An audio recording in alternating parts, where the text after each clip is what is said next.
Aí, ô, Isabel Mega, dá-lhe pano para manga, né? Feita a leitura, eles vão entrar no debate.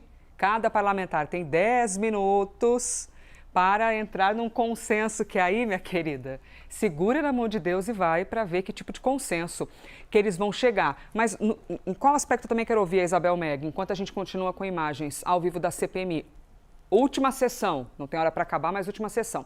André Mendonça e Luiz Fux ficaram isolados na decisão sobre a CPMI. Como é que o Supremo, o que você tem ouvido sobre o Supremo buscado se blindar contra o Congresso? Qual é a tua interpretação também sobre essa questão da decisão do Supremo? Elisa, a gente ouve muito, e ontem trouxe isso daqui, o quanto a CPMI ajudou a colocar dois lados dessa discussão sobre os impactos do caso Master, né?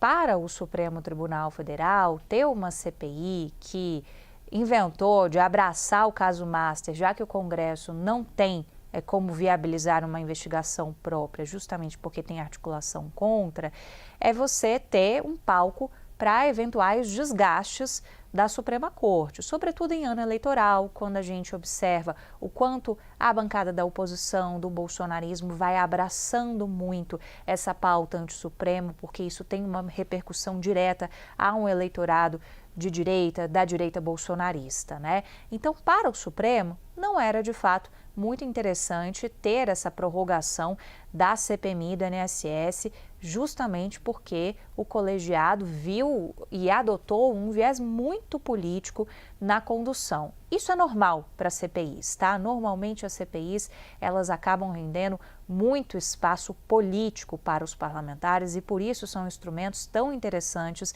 de serem usados pelo Legislativo. Ontem, a gente trouxe aqui no live, neste mesmo horário, neste mesmo bate-local, Elisa, a informação de que a CPMI esperava um pedido de vista. E por que eles esperavam? Porque eles estavam articulando por isso.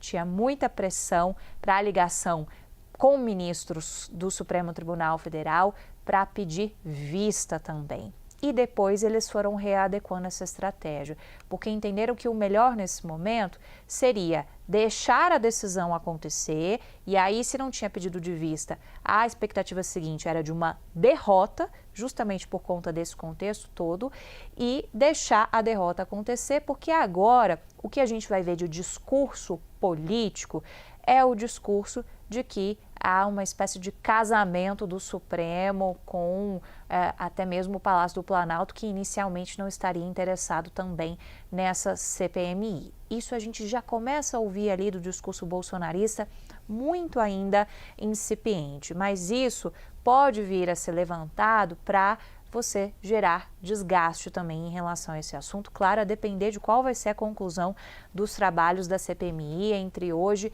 e amanhã.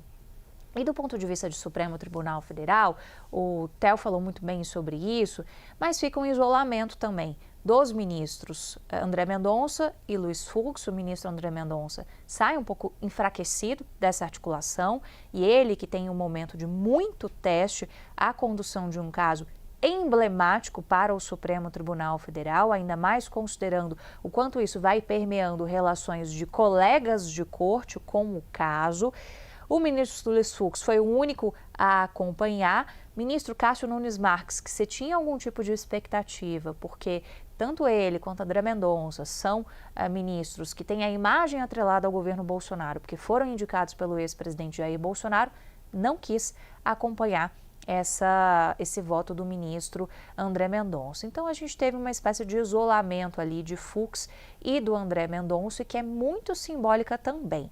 Theo estava falando desses recados todos, né? Os recados sobre os vazamentos, aquele incômodo ali do Supremo Tribunal Federal. Depois o ministro André Mendonça mandou tirar todo o material da CPMI, da sala cofre, formatou computadores. Então, teve muito embate, né?